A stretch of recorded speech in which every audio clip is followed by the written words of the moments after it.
Yo, what's up, guys? Today we're going to be going over some March of the Machines spoilers, as well as a secret lair that was spoiled by the one of the Wizards of the Coast operating teams overseas. Um, I think it was Indonesia. I'm not entirely sure. Don't quote me on that. I'm pretty sure it was an Asian country. I'm almost certain. But it's very interesting. I'm kind of excited about it. But we'll start with the March of the Machine stuff, obviously. But before we get into that, I'd like to ask you guys to go down there and hit that red subscribe button. We're trying to hit 1,000 subs by the end of the year. We're making really good progress. I'm gonna try pumping out more videos.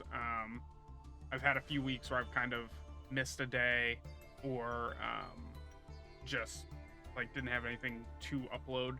So I'm gonna try and fix that. It might take a little bit to get back into the rhythm of doing the 3 videos a week, but we're gonna get that done and sorted. But going down there and subscribing does show that you like the content, shows you support the channel. But yeah, we're gonna get right into it, guys.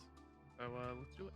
All right, guys. So this is we're on mythicspoiler.com. We're gonna be covering all of the stuff from Hearts of the Machine that has been spoiled. I believe it comes out next month, which is cool. So to start, we have the new Ren and Realmbreaker card. If you didn't see the story, minor spoilers. Ren has merged herself with the Realmbreaker tree to find Teferi. That is what I'm caught up on. But it's a cool little like chromatic lantern, mono green planeswalker. You can click on these. Try and might might enhance this a bit. You guys can see, and I'll just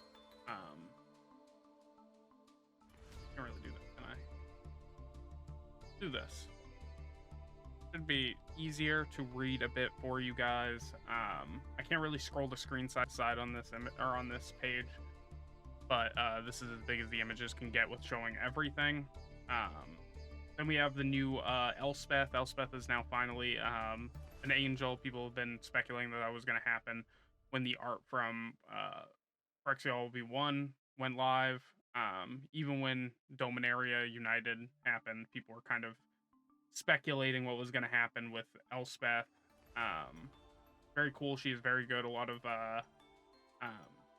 references to her original Planeswalker card. Then we have Chandra, Hope's Beacon. I actually didn't see this one. Instant sorcery spell stuff. Add 2 mana, combination of colors. Yeah, just a typical Chandra card. 6 mana is very steep. It's like they don't want there to be good Chandra cards. I think the original Chandra is the only one that's like actually playable, like in any kind of capacity. We have the Jinjin Taxis. We kind of went over this. It turns into the Saga. We have the Heliod, which turns into the Phyrexianized Heliod Thalia.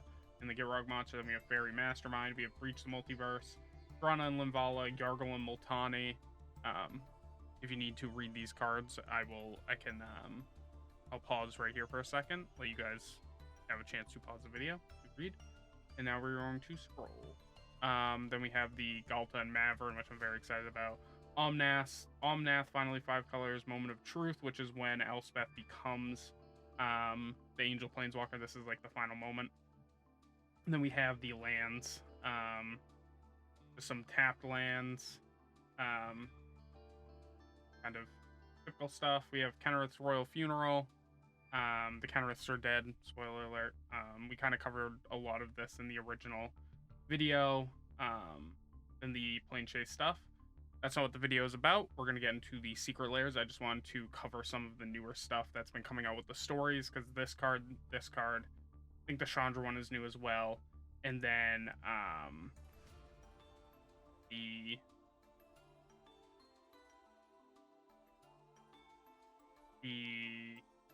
actually, I think those were the only 2. Yeah.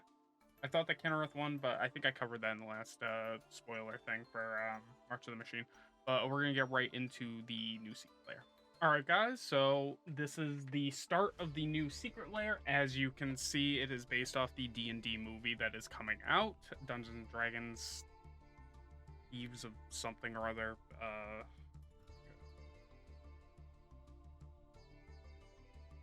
Honor Among Thieves. That's what it's called.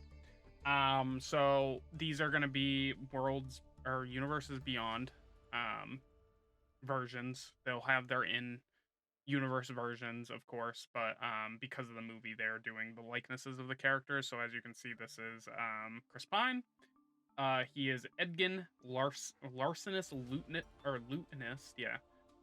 One a red and a blue for a legendary creature human bard. 3/3 says each non-land card in your hand without foretell has foretell. Its foretell cost is equal to its mana cost reduced 2. And then whenever you cast your second spell each turn, goad target creature an opponent controls. So, giving all cards in your hand foretell is very good. It's good because he doesn't need to be on the battlefield once they are foretold. It's always nice. And it can help you kind of in the early game get some of your bigger spells out for cheaper. If you got extra colorless mana, because during your turn you may pay 2 and exile it. Yeah, so you just pay the 2 colorless mana and then you pay whatever the cost is minus 2, which is always nice. Very good card. And then we have whenever you cast a second spell each turn, goad target creature and opponent controls. This works into a goad kind of play style. So you could play a lot of red cards that have to do with goad. I know there was a lot of cards in the Gearad deck, came out in like 2019, I believe 2019 or 2020. They have goad abilities, so that is very cool. Wait, oh, all right. We'll move on to the next character. We have Zenik, Paladin Unbroken. He is a 2/4 for 4 in mono white. He is a legendary creature, human knight with double strike, and auras you control have exalted. Very powerful. This is probably going to be a very popular aura commander going forward. Having permanents you control have exalted that aren't creatures is very strong, considering when you get auras on him, what do you call it? No matter like the amount of auras you have are going to give him a bunch of +1/+1 counters on top of all of the stuff he's getting from the auras. Very powerful card. I think this is going to see a lot of play. I know I probably won't build him, but I'll probably throw him in my Earl deck if I keep my Earl deck built. I've been contemplating taking it apart, stuff like that. Only because I have 2 enchantment decks now. I have Earl and then I have the Shrines deck. A little sneak peek. We will be doing a Shrines EDH deck profile. I finally finished building it, picked up a few extra cards to kind of beef it out a bit more. It was a little bit of a lacking kind of deck, but I have since added stuff to it to make it a little bit stronger, so we'll be doing that in a later video. But let's move on to the next card. We have Simon, Wild Magic Sorcerer, a 1/1 for 2 colorless and a blue. He's a legendary creature, human elf shaman, that says whenever you cast an instant sorcery spell with mana value 3 or greater, roll a d20. 1 through 9, each player draws a card. 10 through 19, you draw a card. 20, copy that spell, and you may choose new targets for the copy. Simon is... he's pretty good. He's not amazing. I could see him being a very interesting card, kind of group huggy with the 1 through 9 on the roll. Only issue is that it's instant sorcery spells with mana value 3 or greater. Now, you can run a bunch of X spells because you can cast them for more than 3, but he's kind of like a spell slinging card that doesn't really lend itself to a spell slinging style, considering that you don't get his ability unless you're casting something for more than 3 mana. A lot of spell slinger decks run a lot of 1 to 2 mana cards. They run occasionally 3 mana cards, probably a handful, but most of them are low mana cost cards and X spells. So I could see this card being pretty good, but also being stuck in blue, no red for spell sling is a little sad. But I'm sure the idiot savants of Magic the Gathering will figure out a way to break the absolute hell out of this card. I'm excited to see it. Can't wait for these cards to come out. I'm pretty sure you could already go on Moxfield and probably see people building around these, considering you can build around command cards on the site that aren't actually in the game yet. So I'm sure there's plenty of people that have already broken these.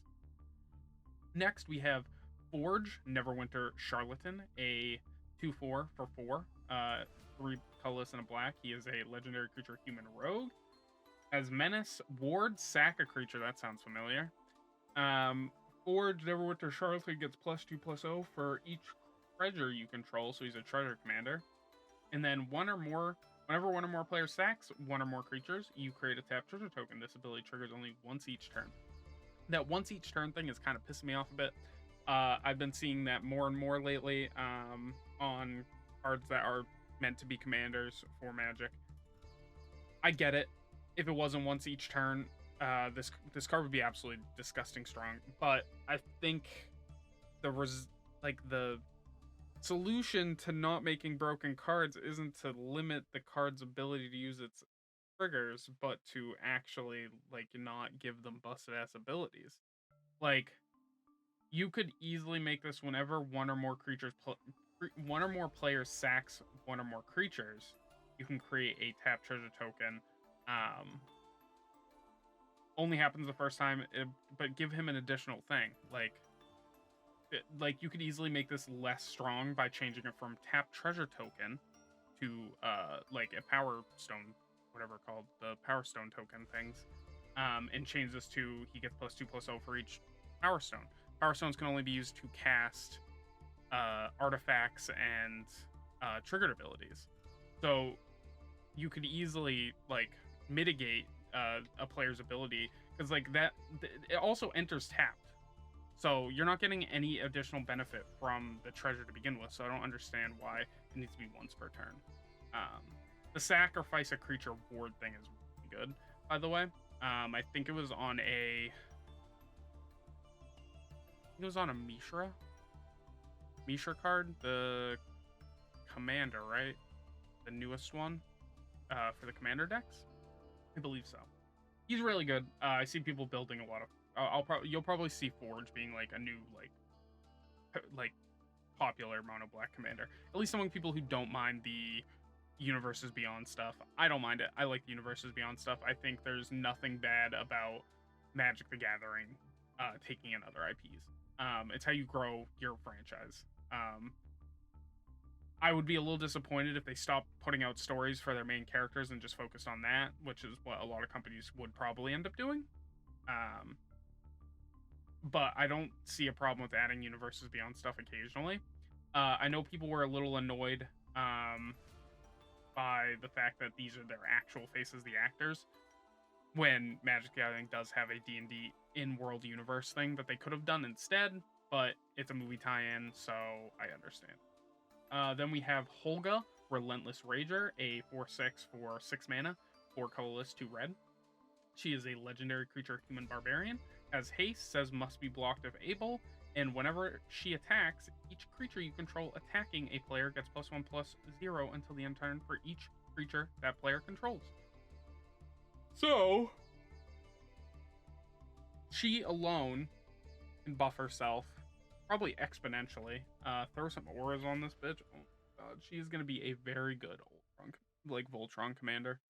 Throw in some, I don't know, like vanilla beaters into the deck, something small, something normal. Nothing crazy in red. You could probably throw this in throw goblins in the stack and it'd be fucking absolutely amazing. Like, you don't need a goblin commander to run goblins. Fucking throw her on the field, have Krenko and Street Kingpin on the field. He's attacking. He's getting a +1/+0 for each creature, and then he triggers, creating more tokens than he needs to. That's amazing. She is very good. She might not see a lot of play because red is currently the weakest color in Magic right now, so I see why she's so powerful. But it is the weakest color in Magic right now, so I probably don't see her seeing a lot of play, considering. Sorry, I know some people about the yawning thing because it's contagious. So I apologize for that. But yeah, I don't see a lot of people building her, mainly because attacking decks, like swinging decks, kind of get boring, and there's plenty of subset of people who enjoy swing decks and kind of Timmy-esque decks, but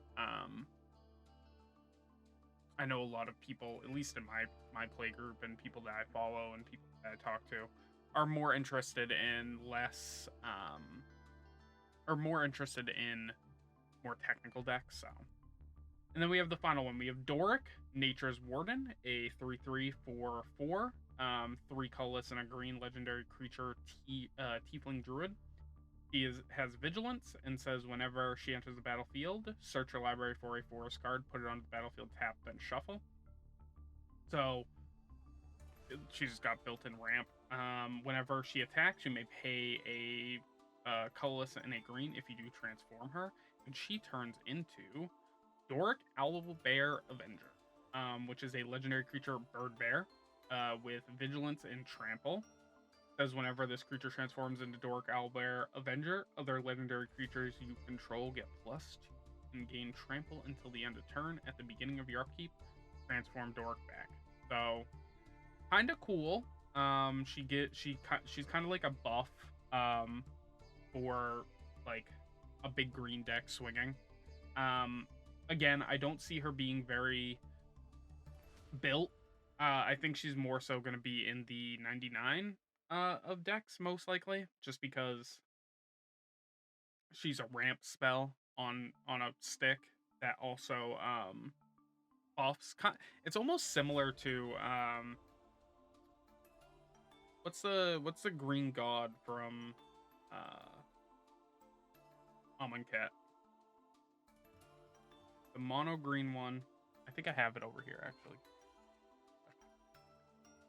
I took apart a deck recently. I think I had him in here. Yeah. God Eternal Ronus. I'll just throw this up for you guys. God Eternal Ronus says when it enters the battlefield, double the power of each creature you control until the end of turn. Those creatures gain vigilance until the end of the turn. So she's kind of like a God Eternal Ronus, but like light, like the light version. Being able to, for 2 mana, give all of your legendary creatures +2/+2. In trample, right? Wrong way. Yeah, trample until the end of turn. That's very good. Don't see her getting built too often. I think she'll be an inclusion card in decks, mainly because there's much stronger mono green cards that help you establish your board state and further your gameplay a little bit more. But not bad, not bad. I'm very excited about these Universes Beyond cards. As you guys know, I was a big fan of the Warhammer stuff. I am a big Warhammer fan. Play with the boys occasionally. We haven't played in a while, but I still follow, like, I read the books. I like painting and building the models, so. But I'm very excited about this. I know that they just came out with the universes within Street Fighter stuff, where they made the Street Fighter stuff in Magic's universe. So I expect that to happen with the Warhammer stuff at some point. Might be a little weird though, because the Warhammer decks had custom creature types, which is a little bit sussy, I guess.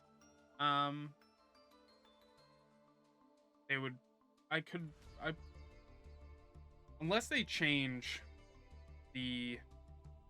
for an example, they change like the Necron, so like the new card is a skeleton. Say it's a skeleton, because that's what Necrons are. They're mummies and skeletons, dead space mummies.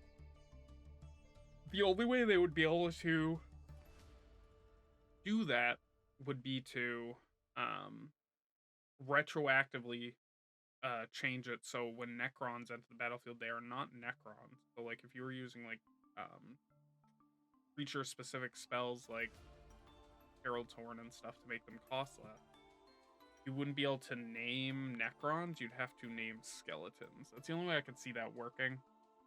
It's weird with that one, because with most of the Universes Beyond stuff, they don't create new creature types. They go off of pre-existing ones. Like with like the Walking Dead ones, they're humans. With the Street Fighter stuff, they were humans and like I think there was like barbarians and stuff like that. Like they use pre-existing creature types, so it's a little weird. But let me know what you guys think in the comments. Let me know if you guys are excited about March of the Machines. I'm excited about it.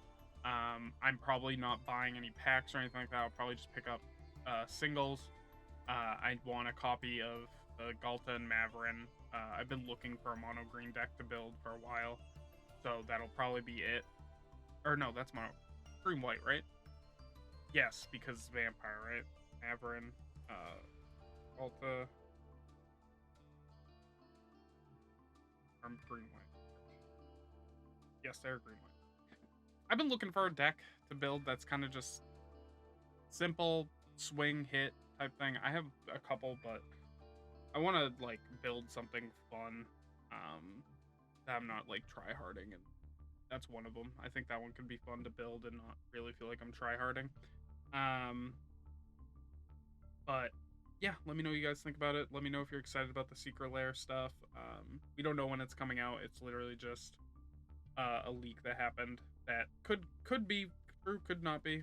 Looks pretty real to me, just based on the quality of the art and the almost like extremely balanced abilities that they chose. Definitely like huge Wizards of the Coast energy on those cards. So yeah, let me know what you guys think about them. If you like the Universes Beyond stuff or if you don't. I enjoy them, but I know a lot of people don't. So yeah, go down there, hit that like button, subscribe, and share your thoughts. I'll catch you guys in the next video. Peace.